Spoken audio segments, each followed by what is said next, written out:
Hi to everyone who's joined us today. My name is Rebecca Martinez. I'm a nurse practitioner and one of the clinician trainers with the CIAO team. I'm going to kick us off today, and hopefully we'll have some other folks trickling in as time goes on. Maybe can I ask other team members to make sure to admit anyone who's still in the waiting room. So what's on the agenda for today? We are going to do a very brief introduction to who we are. We are assuming that those of you joining this webinar have joined us before. This is part of a quarterly webinar series that we do called CIAO Time. But in case there are some folks who are new to us, we'll briefly introduce ourselves and the work we do. We're going to review the basics of academic detailing and really focus today's session on something different. Typically, our quarterly webinar series deal with a particular topic. It may be buprenorphine, it may be opioid tapering, urine drug screening. This week, we wanted to try to experiment with demonstrating some of the basic skills and tenets of academic detailing that may come up when someone being detailed has a specific clinical case that they bring to the forefront and that they want to talk about during a detailing session. So we thought, wouldn't it be fun to do more than just one mock detailing session today and try on some different clinical content that can be really exemplified and explored through these detailing cases. So the two cases that we're going to cover today are going to be on the risks and benefits of starting opioids for a patient and also treating opioid use disorder with buprenorphine. We are expecting a small group. You all don't need to show your videos necessarily, but we love interaction. We are just motivated and fueled by having interaction. So whether it's in the chat or if you're comfortable unmuting yourself to ask any questions, or there will be some moments in the webinar for debrief or comments, please. We don't want to hear ourselves talk any more than we already have to. So we would love to get to know you, get to know what your setting is as well, if you're doing academic detailing, what your role is. So please feel free to light up the chat and unmute yourselves to ask live.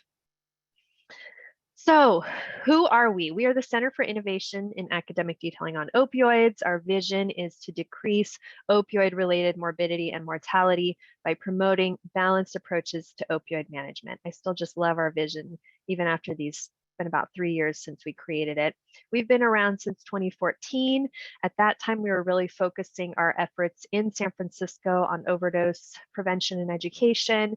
And since that time, we have expanded. We now work with the California Department of Public Health, and through the Overdose Data to Action grant and with the help of CDC funding, we've been able to take our work to a national level and now do training on academic detailing and technical assistance as well, all related to opioid management and overdose prevention. Our mission is to collaborate with healthcare providers to improve opioid and chronic pain-related care through what we hope is innovative training and technical assistance services. Here is our team. I'll let folks just say a quick hi to give a little bit more of an intro about me. I am a family nurse practitioner by training, and I function on this team as a trainer. I'm also a buprenorphine provider, and I've done stints in primary care. I've been a research clinician at the San Francisco Department of Public Health, and I do clinical consultation as well on HIV, hepatitis, and substance use related services. And I'm just really happy to be here today. Let's go to Philip. Say a brief hello. Hi, Philip Coffin. I'm the medical director. I'm a physician in internal medicine, infectious disease, and addiction medicine. I spend most of my time running research studies, but also do some inpatient and outpatient care where I do continue to address opioids on a regular basis. Rachel? Hi, good morning. My name is Rachel Renton. I am an adult gerontology nurse practitioner by training. I have some experience in primary care. For CIAO, I am a clinician trainer, and I'm also a research clinician with the Center on Substance Use and Health. And how about Kat? Hello, I'm Kat Geronimo. I'm the program assistant. This is my first CIAO Time and my second day, so I'm excited to be learning along with all of you. Yes, welcome Kat to our team. And then you'll see Brian Wiley's face here. He's our program director and unable to join us today. Let's go to the next slide. All right. So with that brief intro, I wish I knew how many folks on this webinar. I actually don't recognize very many of the names except for one name on here. So academic detailing is not a term that is very well known in healthcare. It's not a new technique, but it's definitely a niche field within healthcare. It's an interactive and educational outreach method used to engage clinicians around evidence-based information to improve patient care. Academic detailing, as I like to think about it, emerged out of an attempt to, what I say, hijack some of the strategies that are used in pharmaceutical detailing to engage providers and hopefully get providers to change their behavior in some way, shape, or form. So think about big pharma. I don't know how many of you are familiar with the clinical setting, but big pharma will send their pharmaceutical reps directly to a provider's office, dressed in fancy suits, bringing really nice materials, good graphics, really, they have the whole snazzy presentation format down, and they will go have a one-on-one conversation with a prescriber in the attempt to get the prescriber to prescribe whatever drug they're trying to sell.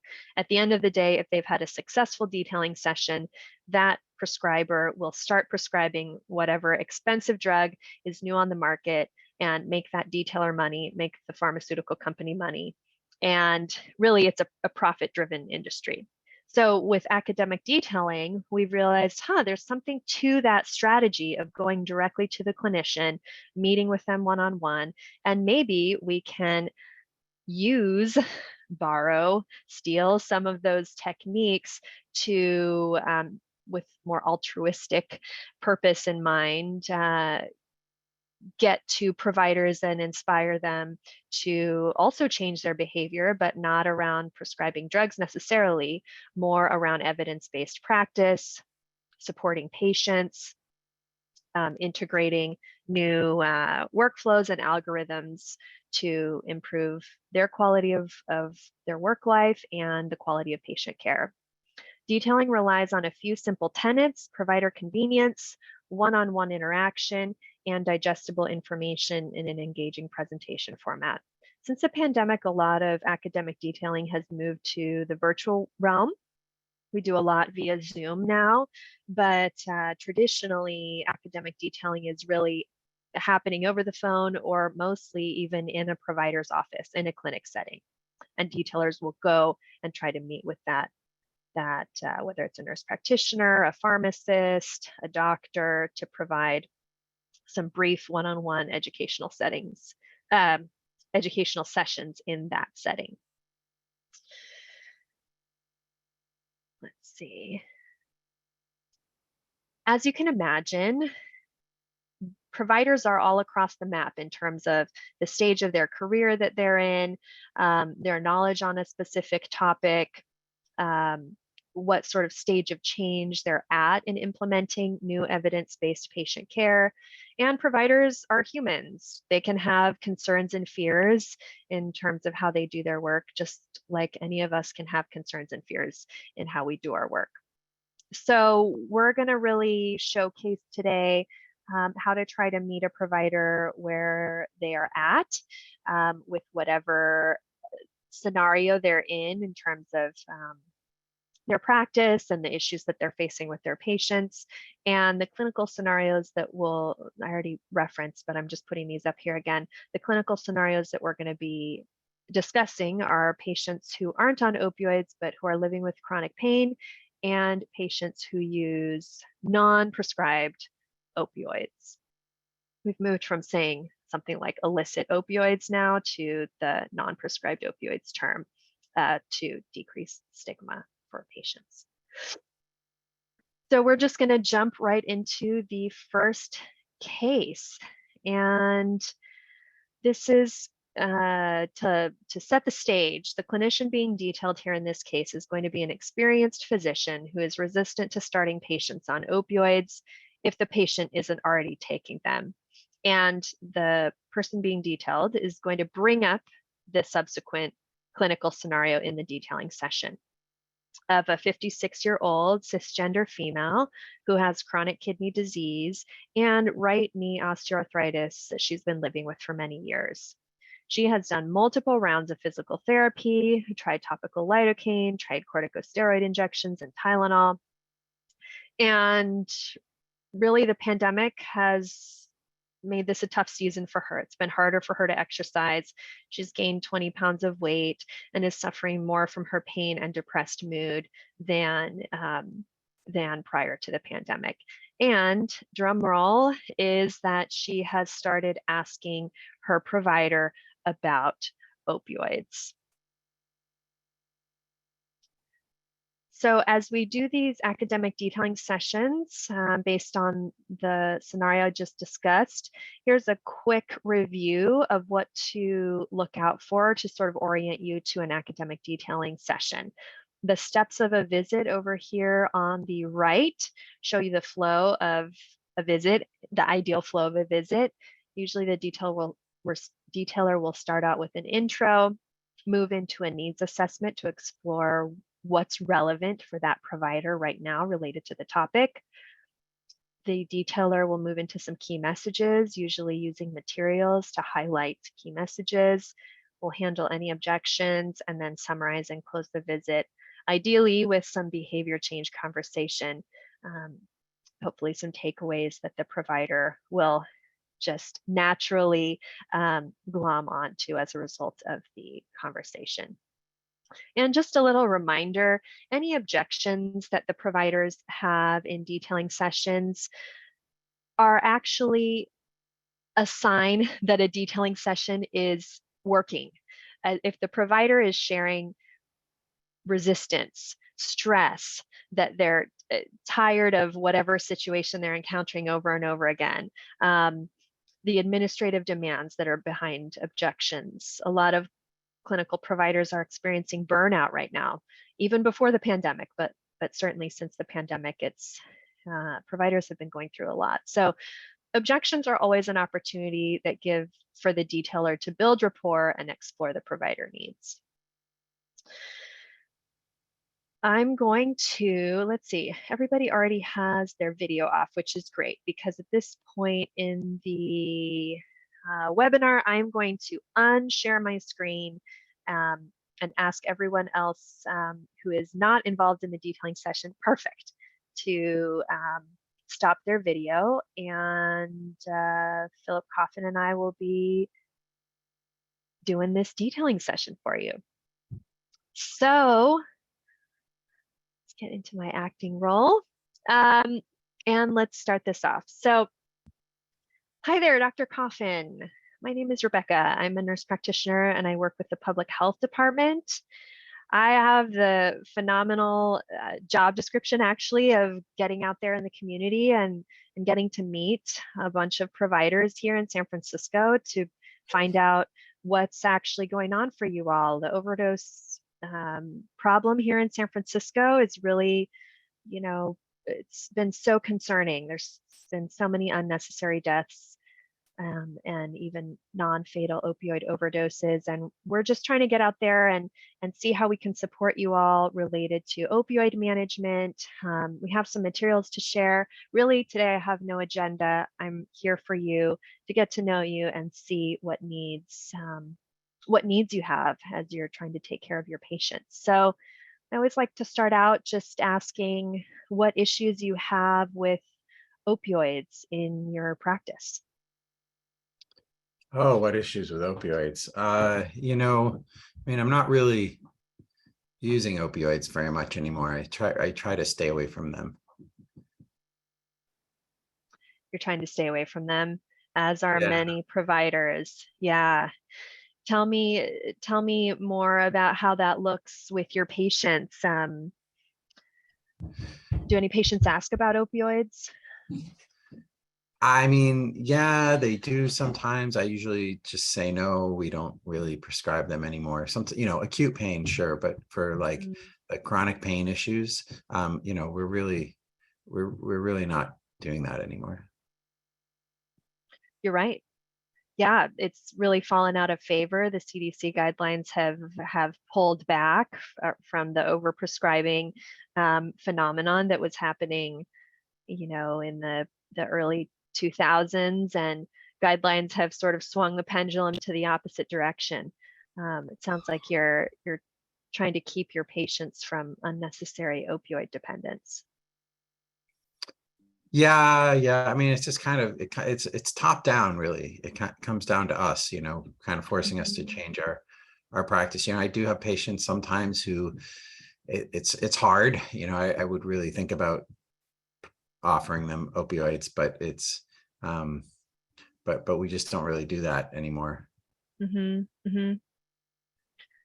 Tell me about any of those patients. Are there any patients that come to mind when you say that? Well, there was one that I just saw this morning, just about an hour ago. She's a sort of middle-aged lady with knee pain, just osteoarthritis, but she's definitely somebody I would have given opioids to 10 years ago, but now we just say no again and again. Yeah, and you know what? I'm actually realizing I forgot when introducing myself to ask how much time we have. I want to make sure I'm respecting your time. So we've already been chatting for a few minutes.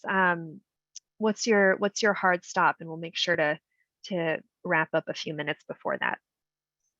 Sure, I got about 10 minutes before my next patient. Okay. So we'll give it 9 minutes. I'm going to set a timer in my phone just so I make sure that I don't go over time. Okay, so you were saying that this patient has knee osteoarthritis.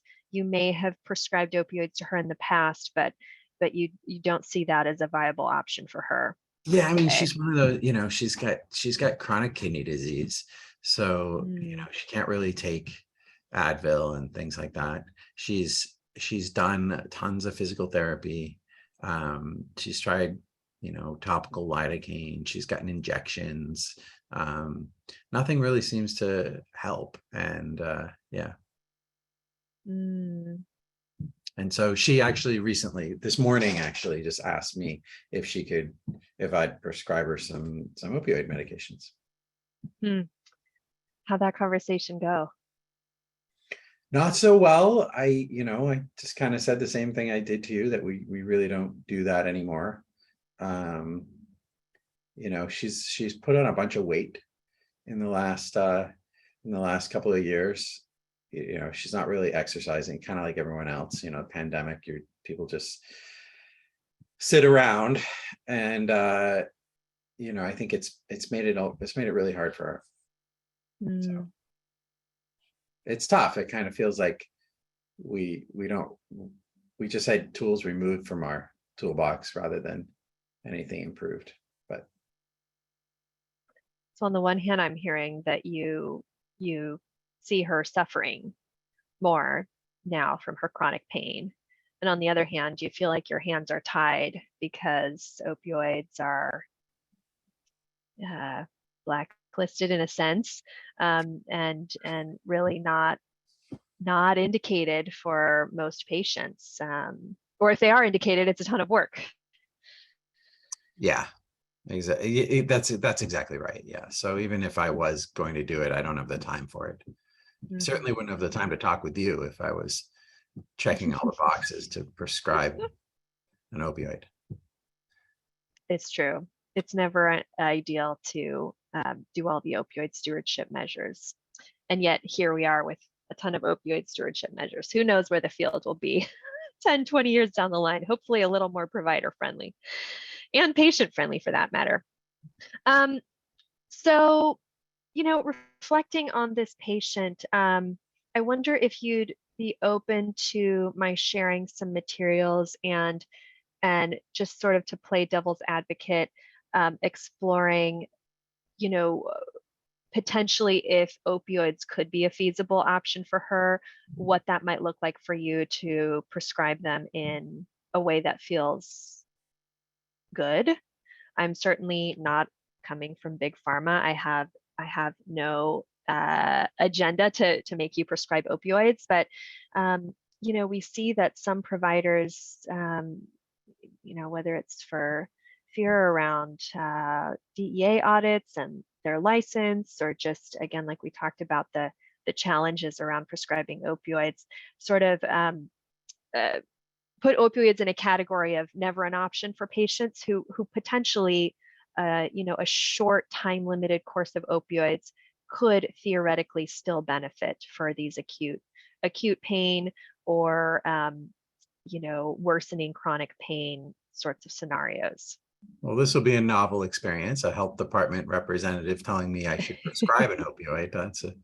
It's been many years since I've encountered that. Sure, go ahead. I'd love to see the materials. This is all theoretical. So let me share my screen and just pull up. We have actually a guidebook that's dedicated to opioids and chronic pain. Really, this was written because a lot of providers deal with chronic pain especially in primary care frequently, and are dealing with opioid management, whether inheriting patients who are on opioids, asking this question that you're asking yourself, what am I going to do when a patient is asking me for opioids? And it also covers things like buprenorphine, opioid tapering, that sort of thing. So I'm going to start out here going to a section on pain and function assessments. Have you heard of the PEG scale? No. So this is really our go-to for evaluating chronic pain. We certainly prefer it to the numeric pain scale, which just has pretty much zero clinical utility. Patients are always going to really emphasize their pain, to communicate that they don't feel like their pain is being adequately treated. I've seen that again and again in my practice. It's just sort of a cry for help. So I think of the PEG scale as the next generation to really get at some more valuable information, like average pain in the past week, how pain is interfering with patients' enjoyment of life and their general activity. It's a simple tool. You can always incorporate, some places incorporate it into their EMR. Other places, will just chart this when patients come in. I'm wondering if this could be valuable as you're talking to your patient to really gauge how her pain is impacting her life. It sounds like she's not able to exercise as much. The pandemic has got her down, so maybe some mood changes. And she's really tried everything. So is the idea that you kind of replace the pain scale with this, or you're using it each time to assess kind of how they're doing over time? Ideally, over time, it can be a companion to the numeric pain scale. Some providers will just, switch it out completely and not use the numeric pain scale anymore, since this average pain question really gets at trying to quantify pain. Yeah, this makes a lot more sense to me than what's your pain on a scale of 1 to 10 that is useless in the moment for somebody with chronic pain.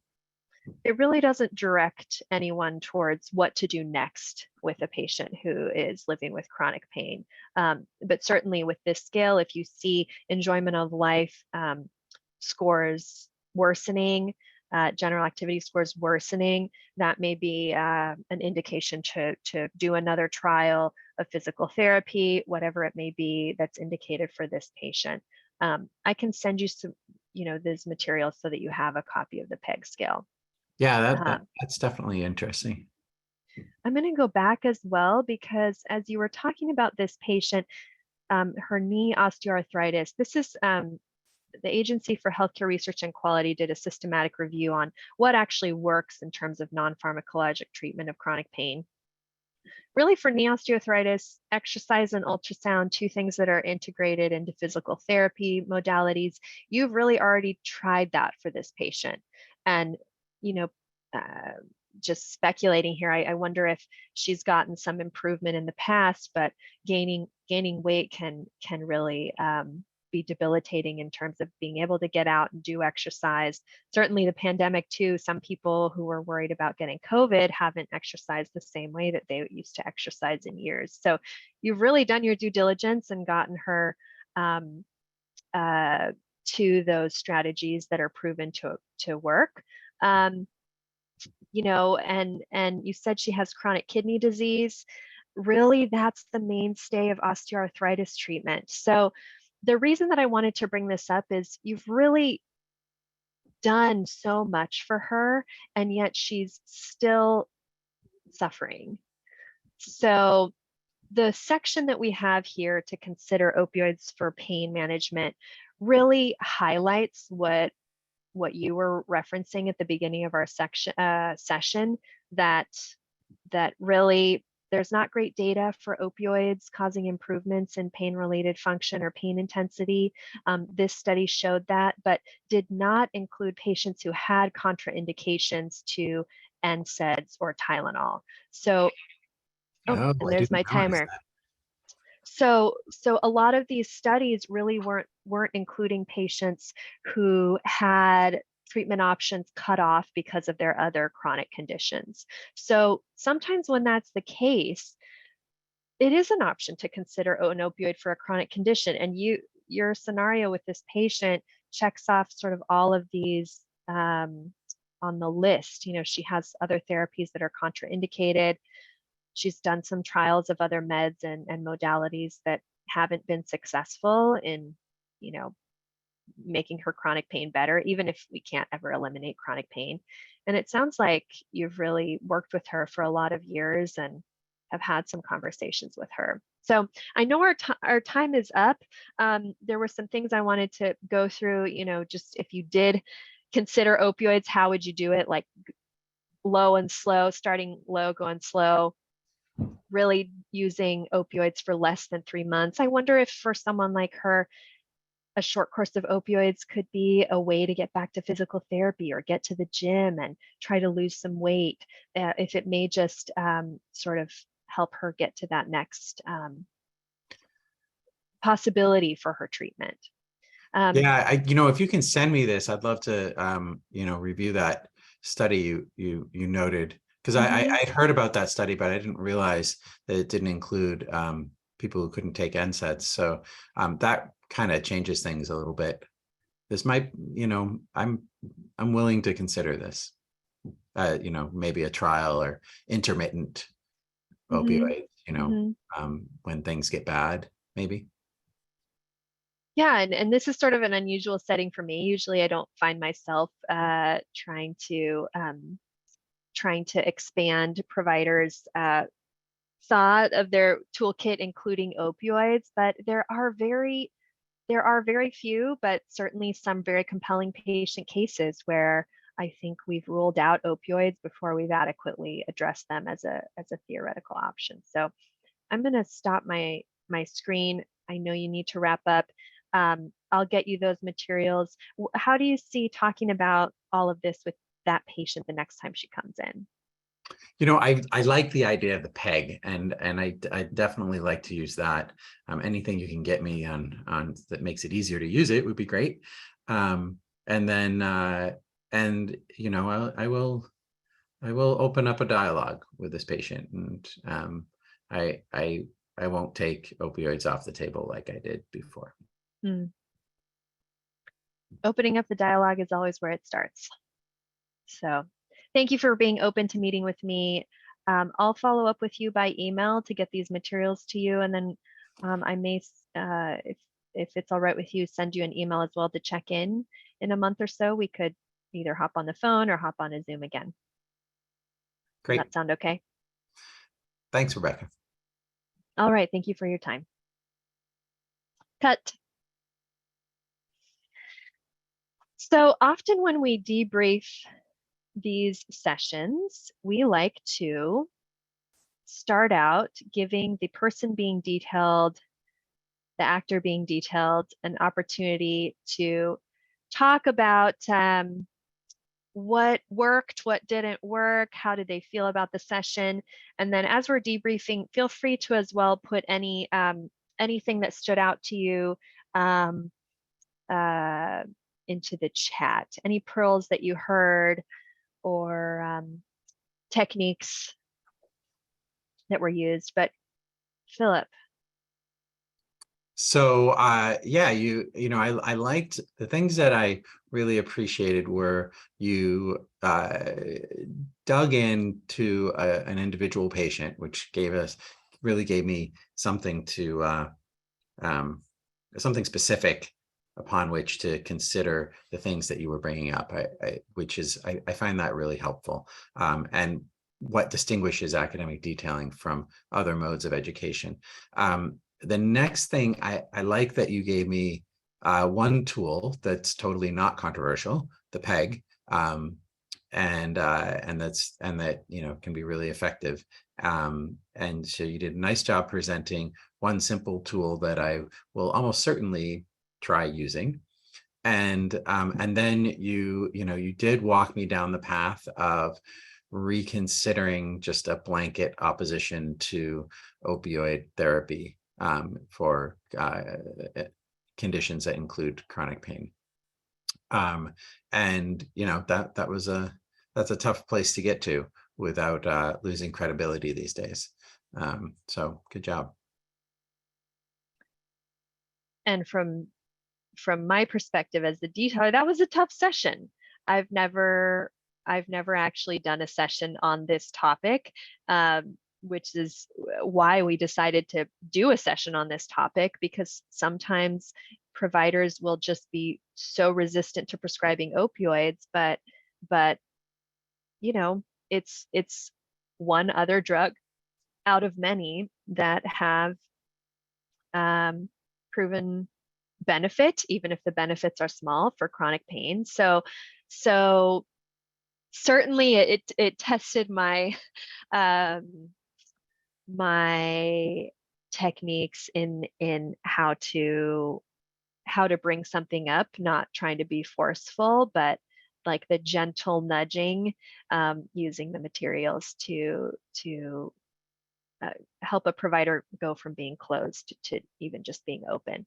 The goals of these are not always to like have a provider being detailed say, oh yeah, I'm gonna totally change everything that I'm doing, but just to give them some food for thought, some other studies, some other evidence that can help them contemplate their practice and contemplate how to take care of patients. I don't see anything in the chat. That is okay. There were some questions that we put up here as well that sort of did get addressed during the course of the visit. But when providers are really dealing with patients who have chronic pain, these are some of the questions that can help guide to some treatment planning with that provider for what they may be able to try that they haven't tried yet. Something in the chat. Someone says they're struck by how the session seemed much longer than 9 to 10 minutes, able to accomplish a lot in a brief period of time. Yes, I sort of liken academic detailing to brief motivational interviewing sessions as well, that if they go well, you can accomplish a lot more than you think you can. A lot of it's using reflections and summaries and the right open-ended questions to move through the session. I'm just going to skip this slide. Philip, do you want to, we have about a few slides on the topic of opioid therapy. I don't know if you want to do this slide. Sure. So, usually when we're talking about opioid therapy, we're talking about how to navigate a taper, or, getting somebody to reduce their reliance on opioids. And in that context, but also in the context of starting somebody, if in the rare case that is the pathway, it's always important to use shared decision making, and that is tricky. It's really tricky, particularly when you're tapering and the patient doesn't want to taper and you want to taper. Getting to that point of being able to do shared decision making is tricky. One of the things that we recommend is asking the patient to talk about the risks and benefits from their opioids. I do that when I'm managing anyone with a substance use who I think has a substance use disorder or problematic substance use. I always ask them, what are the benefits that they get out of that drug or that medication, and then what do they see as the risks or the hazards or the problems that are resulting, and then oftentimes what the patient perceives is just the benefits, and they don't recognize the risks. So then you can spend some time talking about the risks. And for opioids, it's a classic problem that people are still on them after their pain's been addressed. Another problem is that we don't have any evidence of any pain or function, any improvement in pain or improvement in function with long-term opioids. That's very common. And if we're not measuring it, then we can't document it, which is why the PEG is such a useful scale. And then, being on a really high dose, co-use of benzodiazepines, having adverse effects. And that doesn't just mean overdose. It also means constipation. We think of constipation as just a mild problem, but it can be really severe acutely, and it can also, increases risks for colon cancer and things like that. And then, as we age, we have worsening comorbidities, other things that go wrong that mean that the dose we've been on for the last 30 years might not be safe today. And then, of course, any evidence of an opioid use disorder warrants some further conversation.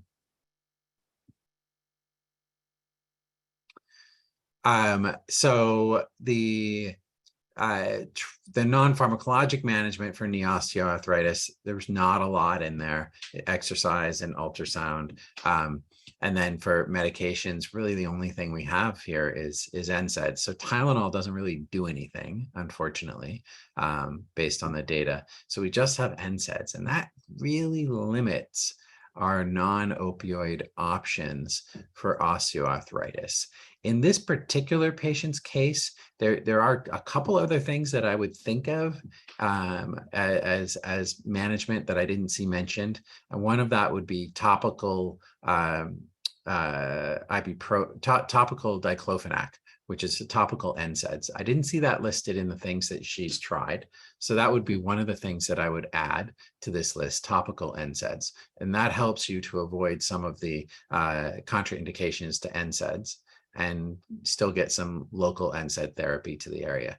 So that's an important one that's not listed here, as well as the fact that she's had some depression related to COVID, which might be worsening her pain, and addressing that depression with a medication that ideally didn't result in additional weight gain, or maybe promoted weight loss, might actually help the pain somewhat. So there are a couple of other things that we didn't address in this session, but that might be useful for this patient. So if you're starting medications for chronic pain, particularly opioids, you want to go through the whole rigmarole of documenting things well and figuring out the mechanism of the pain. Generally, we're thinking of either visceral pain or neuropathic pain or musculoskeletal pain, or inflammatory pain is another category for things like rheumatoid arthritis. You want to run through the pharmacologic options as best you can, and then after that, you're thinking about pharmacologic options. And then you want to reassess it and adjust your pain, adjust the treatment as things go.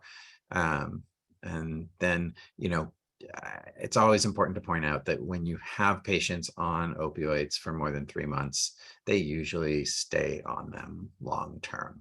So that's part of why we are trying to avoid starting opioids most of the time. But the truth is they are the best option for some people. And this fear of opioids has led to restrictions and reluctance to utilize them under any circumstances, which sometimes is to the detriment of patients.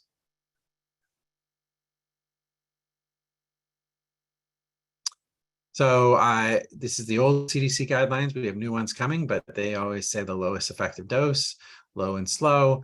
These cutoffs at 50 and 90 morphine milligram equivalents are, they're just in there as markers and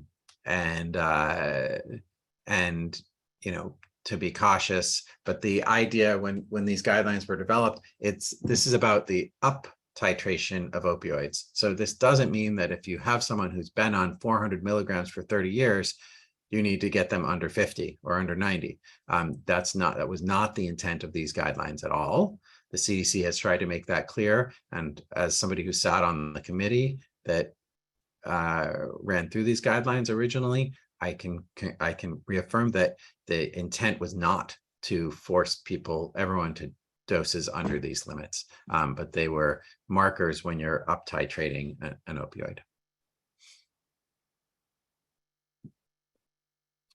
Okay, a lot of tiny text on here. We do have this in the on the website, which will be easier to read, and I apologize for the small text, but this is an example of a really thorough documentation of a chronic pain complaint. So when I see a patient, I often inherit patients who have chronic pain and have been on opioids long term. And part to protect my own license, and also to try to make sure I provide the best care possible.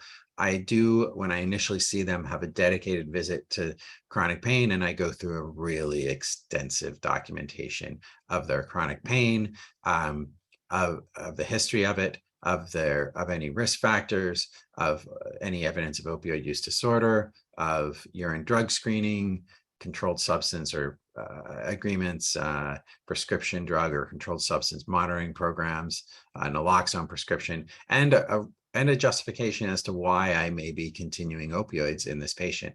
Oftentimes that justification includes the fact that they've been on it for decades, and there is evidence out there that that abrupt tapers or discontinuations are really dangerous for patients that have been on opioids for a long term. And so it takes time to get to know somebody and develop a patient-centered plan of modifying decades of reliance on opioids.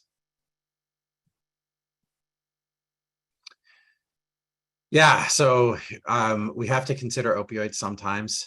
But and just because they are thinking that they might want an opioid doesn't necessarily mean that they are trying to manipulate the provider. Getting to that shared decision-making point is really important. And a trial of opioids doesn't mean you're starting somebody on opioids long-term. I will say myself, in my own practice, the way I'm most comfortable when I do start somebody on opioids is with intermittent dosing, shy of daily dosing. So in conditions where, like, let's say knee osteoarthritis, if I was going to start an opioid, I would generally start it with less than daily dosing. So I wouldn't prescribe 30 pills for 30 days. I might prescribe 15 pills for 30 days or something like that. And in other cases, if they are more clearly indicated, then I'm more willing to prescribe more opioids in those circumstances.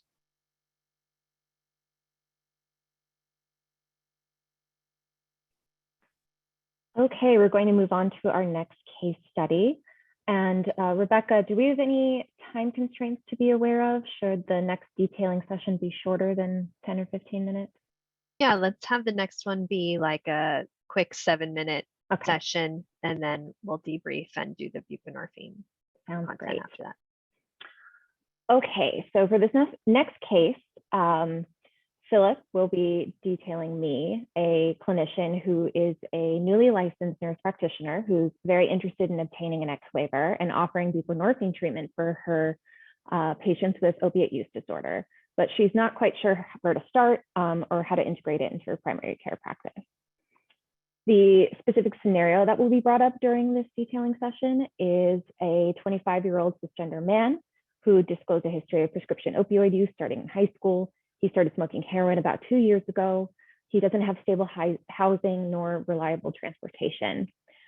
He has a friend who recently started buprenorphine and is interested in trying it for himself.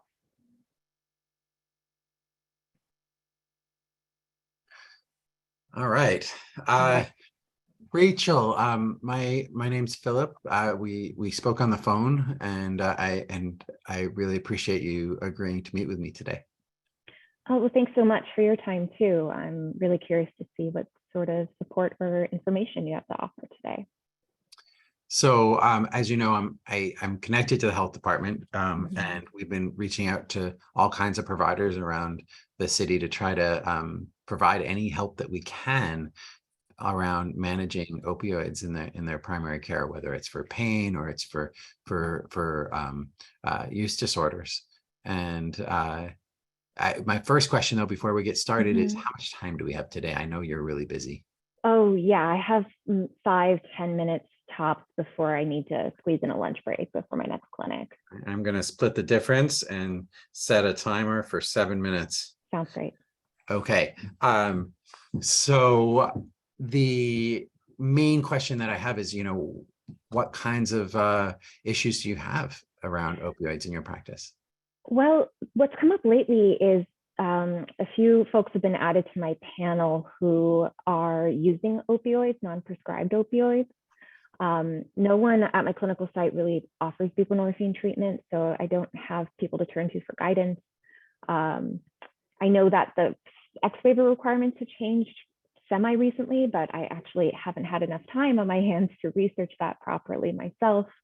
So yeah, it's just about where to get started, getting my X waiver and how to actually initiate buprenorphine for opiate use disorder. You want to get your X waiver? Yeah, I suppose that's where I have to start, right? Oh, this is going to be really easy. I got that. I got you covered. And in fact, we can do it right now in this short time period. Absolutely. I'm going to post, I just put the link in the chat. Okay. If you click on that link, I don't know if you're willing to share your screen and you want to click on that link. If you click on it and then go to share your screen, you can see, we can all see it. Great. So can you see that? Yeah. So now what you do is just click on apply for a buprenorphine waiver right there. And then if you scroll down a little bit, you answer these questions. And I think that would, no, I think it's a no. Okay, it's a yes. Either. All right. And you're going to click on all these things, and it takes exactly 4 minutes and 22 seconds to complete a buprenorphine waiver. During that time, we will have, I will move to my time traveling background and we'll pass through those 4 minutes. And we have passed through the time travel. Great. So now you have your buprenorphine waiver. That's wow. How easy was that, right? I had no idea it was that easy. Thank you so much. Sure, my pleasure. So, the next question is, what are you going to do with it? Yeah, you tell me. The main concern I have is a most recent patient of mine who is marginally housed and doesn't have reliable transportation. And he's actually brought it up himself, asking for buprenorphine treatment. And I don't know where to start with him. Yeah. This is a really safe medication, and it's really easy to start therapy. Do you mind if I share my screen this time? Please. Okay, so we have this nifty, you may see me looking off to the side at my second screen where this Okay. is located. We have this nifty guidebook that I'm going to share with you, and I'm going to jump down to the planning and starting buprenorphine here. So there's some basic information that you may need. One really good thing to know to do is, sometimes it's good to start with a patient that's already on buprenorphine and that you can sort of take over the care of. Sure.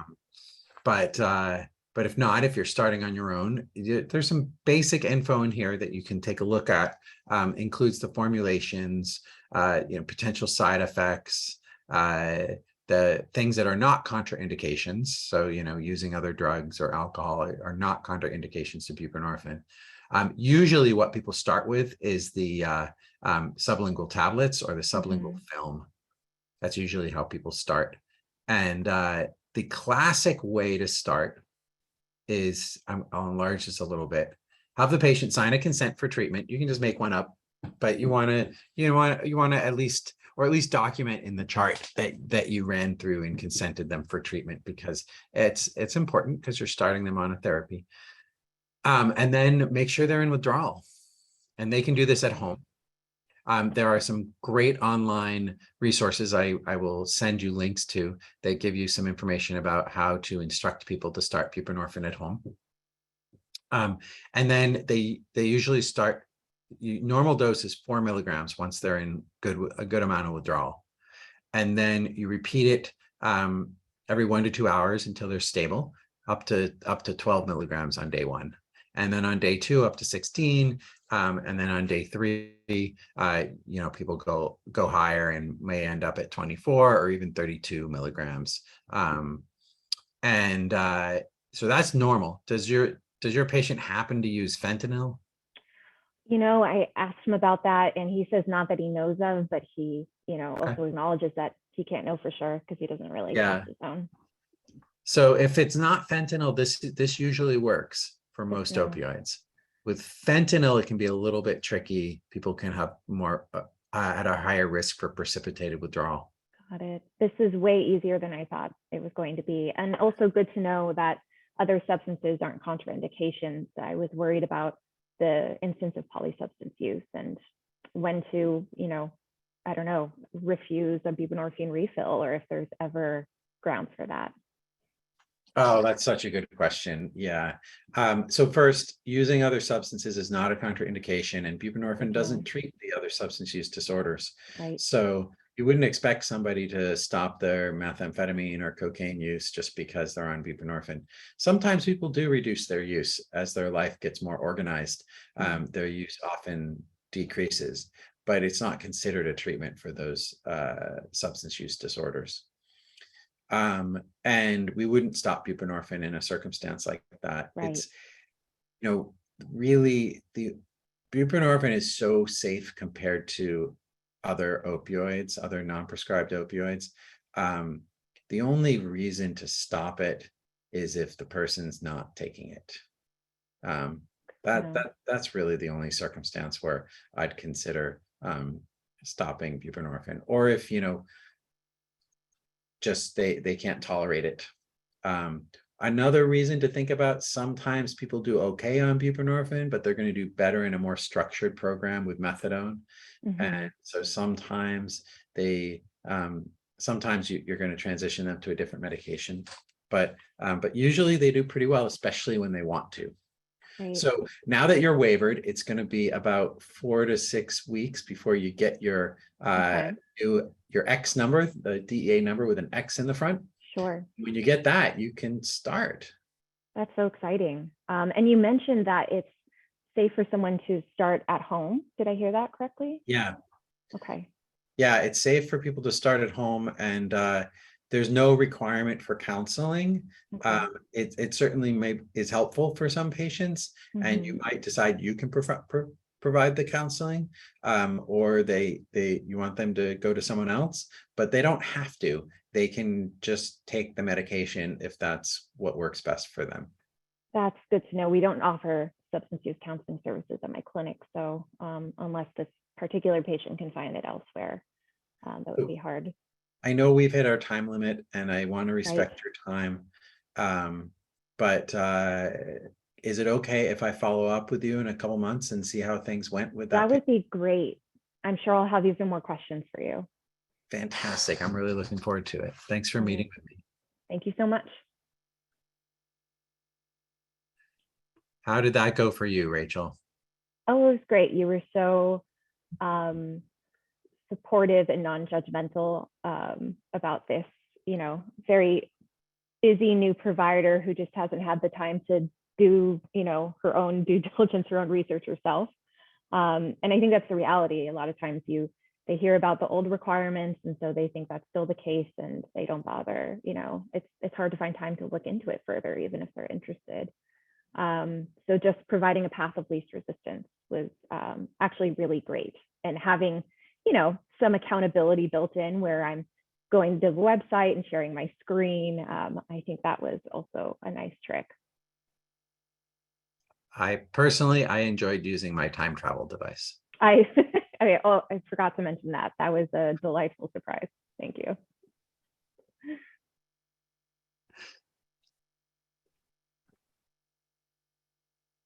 So we're finding that covering a topic like how to get your buprenorphine waiver fits so nicely into the time limited constraints of an academic detailing session. I see there's a question in the chat. Let me share my screen and look at this.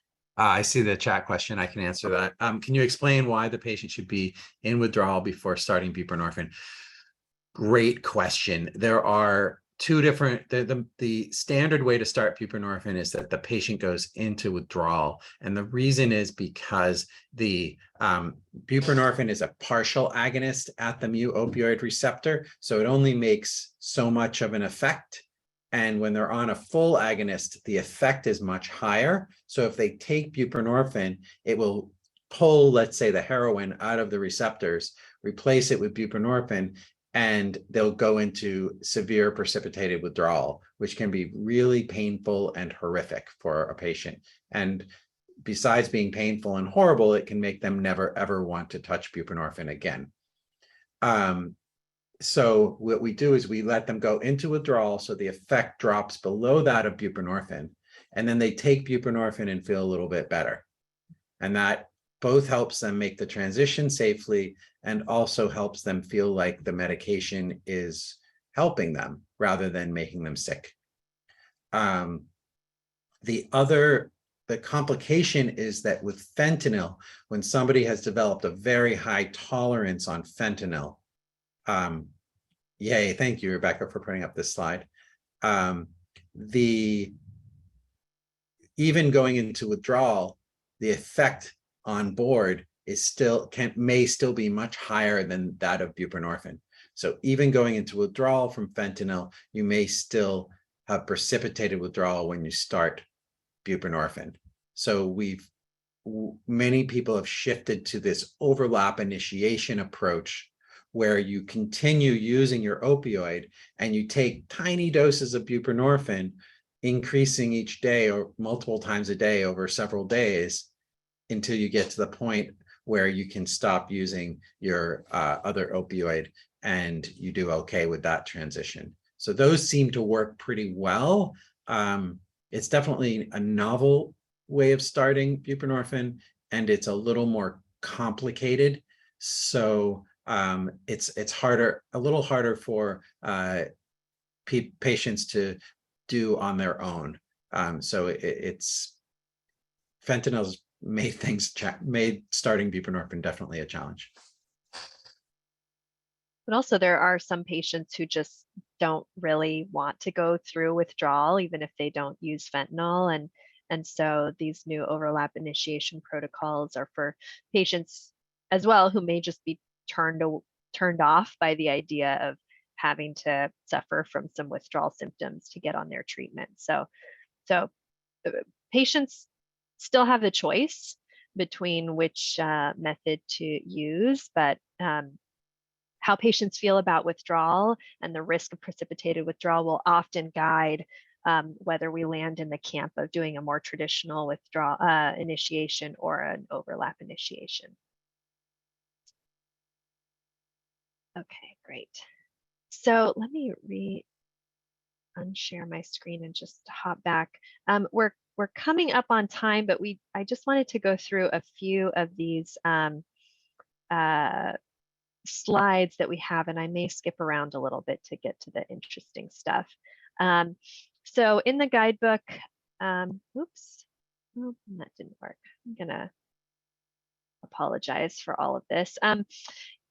All of the rapid slide changing. So in our guidebook, we just recently updated to a new version of the guidebook that includes the new process of obtaining the waiver to prescribe buprenorphine. It really is as simple as we just demonstrated in that academic detailing session. So the guidebook contains all active links for helping providers quickly, easily get their waiver. And the waiver is not a commitment to prescribe buprenorphine. It just allows providers to prescribe up to 30 patients buprenorphine. So we have information about that in the guidebook. Buprenorphine as well is still possible via telehealth. So thanks to the pandemic and DEA changes to the legal requirements around buprenorphine prescribing, both new and existing patients can be prescribed buprenorphine over the phone without having to do like a full in-person or telemedicine enabled patient exam, which is brilliant. So we have a whole new community of people who maybe didn't even ever want to go into an office to have to get buprenorphine treatment. We now have the possibility of prescribing via telehealth, and telehealth, surprisingly, not surprisingly, does work for buprenorphine. There have been a couple studies, one that we've highlighted here prior to the COVID-19 pandemic, and a couple both in New York and here in San Francisco, where CIAO is based, that have shown that patients were well retained in care and it successfully started on buprenorphine, some of which who had never been prescribed medications for opioid use disorder. And we know that there's a huge community out there who has an opioid use disorder but has never been able to access treatment. So this is all encouraging that telehealth is opening up that possibility for our patients. We covered that patients can be started on buprenorphine in the office or at home. It's becoming increasingly popular to give patients the control over their own buprenorphine start by prescribing it for them to take home. This study just shows that compared to baseline, both patients started in the office and at home had reductions in their illicit or non-prescribed opioid use over time. So that's one of the indicators that we look at for successful treatment. Dr. Coffin did address already some of the basics of buprenorphine. I talk a lot about with my patients what a partial agonist is and why buprenorphine as a partial agonist is so ideal as treatment for opioid use disorder. So this slide shows a little bit of that. The beauty of having a partial agonist like buprenorphine is it has a ceiling effect for respiratory depression. So it won't cause an overdose like full agonists like morphine, heroin, fentanyl will. It also has a low potential for misuse and diversion and really reduces craving and withdrawal because it binds very tightly to the opioid receptors in the brain without the euphoria that you'll see with those other full agonists. Most buprenorphine treatment is long-term. We see best outcomes for patients who have taken buprenorphine at least 6 months. There are some higher rates of overdose and relapse if a patient is on buprenorphine for less than 6 months. So, you know, it's ideal to have long-term care. Certainly, patient shared decision-making is the name of the game. So some patients will want to taper sooner rather than later. Other patients really do want to stay on it lifelong. It's really individualized decision making. Reminder here that we have formal recommendations from the FDA and CDC to not withhold medications for opioid use disorder treatment from patients who are taking benzodiazepines or other CNS depressants. Patients are actually, and this is a study here by Zhu et al. Patients you can see who have buprenorphine on board, so that's this red bar here and this yellow bar here, have actually lower odds of drug poisoning compared to patients who don't have buprenorphine on board. So buprenorphine is actually protective against drug poisoning, which you could also say call overdose for patients who have opioid use disorder. Dr. Coffin went through these slides, so I'll skip through them really quickly. And apologies that there's some blurry text. I'm not sure if it's blurry on all of your end, but we have a new page both on benzodiazepine use with opioids and the overlap initiation for buprenorphine in this latest version of the guidebook. So these figures on traditional initiation versus overlap initiation can be really valuable when supporting a provider to figure out how they want to start their patients. These figures can even be used for a patient as well, since sometimes the visual can really support patients understanding what's happening on the neurochemical level in their brains and help them make a decision about what feels best. Here's some tips about continuing buprenorphine. And finally, getting to my takeaways slide, we really wanted to highlight in this case some telehealth points, but we didn't get to them because of the time constraints. But telehealth can be used to start and continue patients on buprenorphine. Patients should not be refused buprenorphine because they use other substances. Buprenorphine is safer than any street opioids, which are full agonists. And there are new buprenorphine initiation strategies that limit withdrawal, which is hugely beneficial for patients. A reminder here that there is a substance use warm line, national line that provides peer-to-peer consultation. Give them a call anytime that you have a patient, even patient who's in the office, who you have a question about treating their substance use disorder, or certainly just general questions on anything related to substance use and substance use disorders. The time that the line is open is on here, Monday through Friday, 9 a.m. to 8 p.m. East Coast time.